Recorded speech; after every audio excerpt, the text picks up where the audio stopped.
संत शिरोमणी श्री गोरोबा काका आणि भगवंतांच्या चरणी आधी नतमस्तक होते.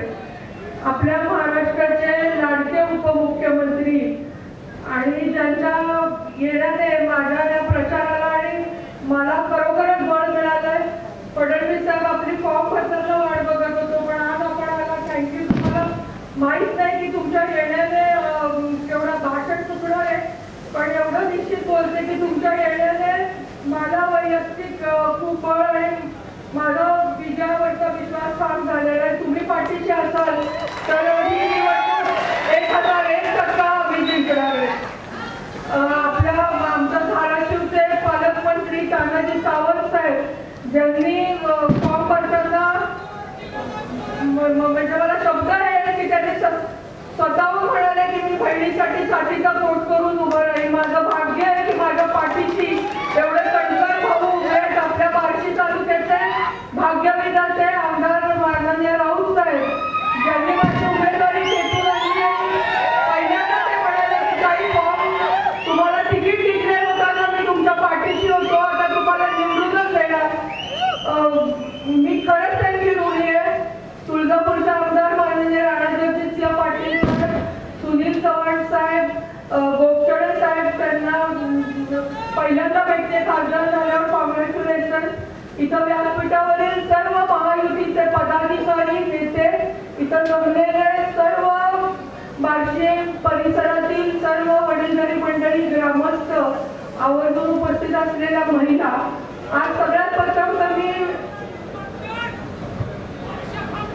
येत्या 7 मेला होणाऱ्या लोकसभा निवडणुकीसाठी महायुतीचे उमेदवार, महायुती म्हणजे भाजप, शिवसेना एकनाथ शिंदे गट, राष्ट्रवादी काँग्रेस पक्ष अजित पवार गट, रासप जानकर साहेबांची, मनसे राज ठाकरे साहेबांची, रिपाई रामदास आठवले साहेबांची, स्वाभिमानी पक्ष, लहुजी शक्ती सेना, रायत क्रांती सेना आणि इतर घटक पक्षाची अधिकृत उमेदवार म्हणून माझ्या घड्याळ्या चिन्हासमोरील बटन दाबून आपण मला विक्रमी मताने विजयी करावं ही विनंती मी आज आपल्याला करायला आले.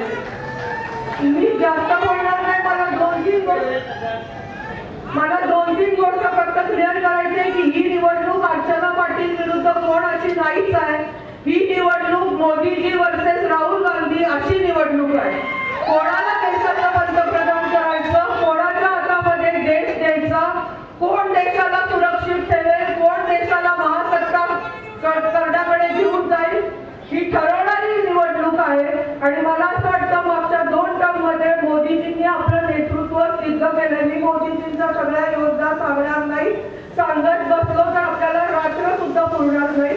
पण एक गोष्ट निश्चित की करोना सारखं संकट जेव्हा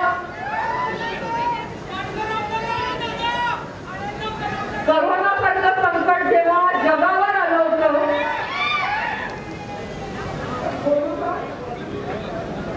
करोना सारखं संकट, मी 5 मिनिटं बोलतेय, बोलू का इकडे? करोना सारखं संकट जेव्हा जगावर आलं होतं तेव्हा मोदीजींनी आपलं नेतृत्व सिद्ध केलेलं आहे. वेळ अशी होती की आपली शेजारी एकमेकींना वाटीभर साखर देत नव्हती, आपली मुलं शेतात जात नव्हती.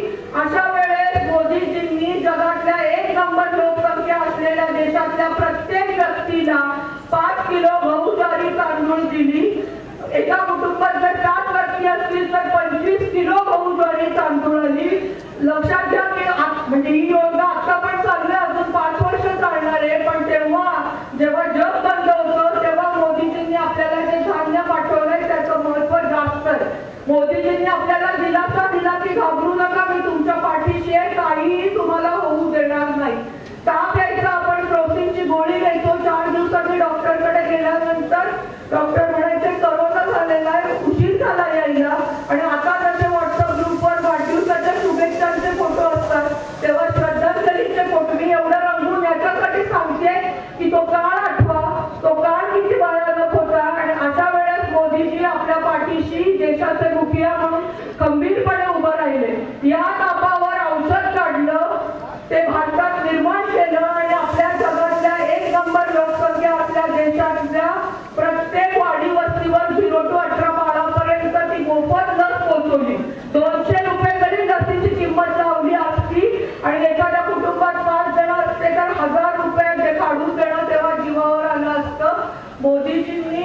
अमेरिकेकडे हात पसरून आपण जर बसलो असतो तर अमेरिकेने त्यांच्या पूर्ण देशाला लस दिली असती, मग आपल्याला दिली असती. तोपर्यंत आपले अर्धे जण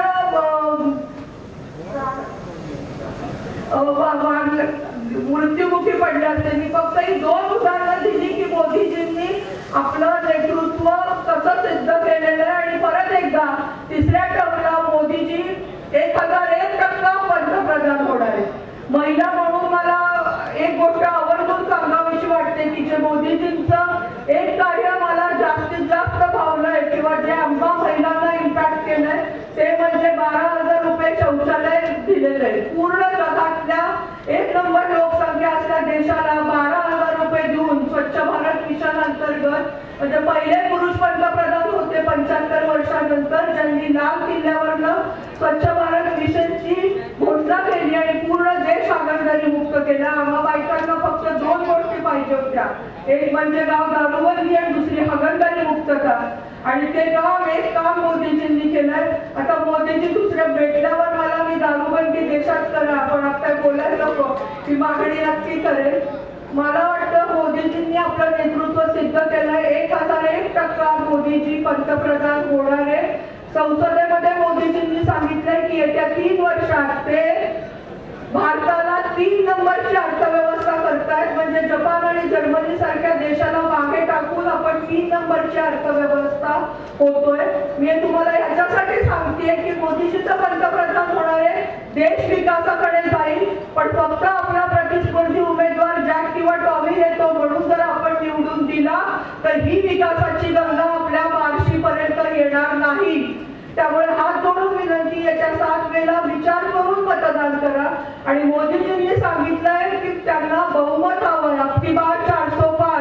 कारण त्यांना पहिल्या 2 टर्म मध्ये घेतले नाही, त्याच्यापेक्षा क्रांतिकारी निर्णय या टर्म मध्ये मोदीजी घेणार आहेत. ऑलरेडी मागच्या टर्म मध्ये 370 कलम हटवणं असो किंवा राम मंदिराची उभारणी असो किंवा मी म्हणेन शौचालय बांधणं सुद्धा हे क्रांतिकारी निर्णय मोदीजींनी घेतलेत. पण त्यांना बहुमत हवंय. 354चा जुगाड त्यांनी केलाय, 420 आहे. त्यामुळे मला दिल्लीला पाठवून आपण मोदीजींना विकास करण्यासाठी त्यांचे हात बळकट करूया. मला शेवटचं एवढंच सांगायचंय की अर्चना पाटील फक्त माध्यम आहे. आपल्या भागातले सगळे नेते आता राऊत साहेबांनी केवढ्या गोष्टी सांगितल्या की सत्तेत आल्यानंतर किती निधी आला आणि काय काय करायचंय आपल्याला, आपली वैराची MIDC डेव्हलप करायची, पाणी आणायचंय. या सगळ्या गोष्टी करायला सगळे आमदार खंबीर आहेत. म्हणजे आज औषध निलंग्याचे आमदार अभिमन्यू पवार साहेब, बार्शीचे आमदार राजेंद्र राऊत साहेब, उमरगा लोणावळ्याचे ज्ञानराज चौगुले साहेब, बसवराज पाटील साहेब, रवी गायकवाड सर, तुळजापूरचे आमदार राणा जगदीशचे पाटील साहेब, धाराशिवचे पालकमंत्री तानाजी सावंत साहेब, संभाजी पाटील निलंगेकर साहेब, अर्चना पाटील चाकूरकर ताई, हे सगळे जण आपापल्या भागाचा विकास करायला खंबीर आहे. अर्चना पाटील फक्त एक माध्यम असणार आहे. एक महायुतीचा खासदार आपण निवडून दिला की हे ताट मानेने हक्काने महायुतीच्या सगळ्या आपल्या राज्यातल्या नेत्यांकडे आणि दिल्लीमध्ये अमित शाह साहेब, मोदी साहेब आणि नड्डा साहेबांकडे जाऊन आपापल्या भागासाठी निधी खेचून आणू शकतील. त्यामुळे हात जोडून विनंती, हा विषय 20 लाख लोकांच्या मतदानाचा विकासासाठीचा आहे. एक मतदान केल्यानंतर आपल्याला काय मिळणार आहे? फोन सगळ्यांनाच उचलावे लागतात, ग्रामपंचायत सदस्याला सुद्धा उचलावे लागतात, नाही तर परत निवडून येत नसतो. त्यामुळे विचार करून मतदान करा. मोदीजींसारखे पंतप्रधान परत परत देशाला लाभत नाही. आपलं भाग्य आहे की 3ऱ्या टर्मला मोदीजी आपल्याला पंतप्रधान लाभतायत. त्यांच्या माध्यमातून आपल्याला आपल्या धाराशिव मतदारसंघाचा विकास करायचा आहे. आणि आपले नेते एकनाथ शिंदे साहेब, देवेंद्रजी फडणवीस साहेब आणि अजित पवार साहेब. त्यामुळे पुढच्या पिढीसाठी तुम्ही एक मतदान आज कराल ते पुढची पिढीचा विकास ठरवणार आहे. त्यामुळे हात जोडून विनंती, येत्या 7 मेला घड्याळासमोरचं बटन दाबून भरभरून मतदान करा. खासदार झाल्यानंतर मला माहिती आहे मला चिठ्ठी आली आहे शॉर्ट, पण मला बोलू द्या 1 मिनिट. मला एक गोष्ट सांगायची की शिर्डीच्या नाशिकच्या साईबाबाच्या चरणी विमान आलं, कोल्हापूरच्या अंबाबाईच्या पायाशी विमान आलं, नाशिकला त्र्यंबकेश्वर ज्योतिर्लिंग वणीच्या देवीच्या पायाशी विमान आलं होतं, पण माझ्या महाराष्ट्राची कुलस्वामिनी आई तुळजाभवानीच्या पायाशी आजकाल ट्रेन आलेली नव्हती. राणादादा आमदार झाल्यानंतर त्यांनी राज्य सरकारकडनं आणि वरती मोदींना पाठवल्यानंतर सोलापूर तुळजापूर धाराशिव रेल्वे मंजूर झाली. आघाडी सरकारच्या काळामध्ये त्याचा जो राज्य सरकारचा 450 कोटी रुपये हप्ता होता तो भरायला त्यांना जमला नव्हता. आणि आता आपलं महायुतीचं सरकार आल्यानंतर राज्य सरकारचा 450 कोटी आणि केंद्र सरकारचा 450 कोटी असे 900 कोटी रुपयेचा निधी येऊन ते काम चालू झाले. आणि 1.5 वर्षामध्ये माझ्या आई तुळजाभवानीच्या चरणी रेल्वे येणार आहे. मी तुम्हाला का सांगते की विकास जर आपण सत्तेत असो आणि वरती आणि खालती आणि आपला आमदार खासदार असेल तर हे विकास शक्य आहे. 16,000 कोटी 16,000 कोटी आहे. 16वर किती शून्य मोजायला आपल्याला अर्धा तास लागेल. एवढा मोठा निधी माननीय फडणवीस साहेब म्हणजे आपल्या महायुतीच्या सरकारच्या तिन्ही नेते एकनाथ शिंदे साहेब, फडणवीस साहेब, अजित पवार साहेब आणि केंद्रामधनं उजनी धरणाचं पाणी जे डॉक्टर पद्मसिंह पाटील साहेबांनी 23 टीएमसी पाणी आरक्षित करून ठेवलं होतं त्याचं 60 टीएमसी पाणी 16,000 कोटी रुपये खर्चून बोगद्याने येत्या जून मध्ये रामदरा तलावात येणार आहे आणि पुढे ते पूर्ण जिल्ह्यामध्ये धाराशिव मध्ये मला माहिती आहे मी धाराशिवचं उदाहरण बार्शीत देते पण 16,000 कोटी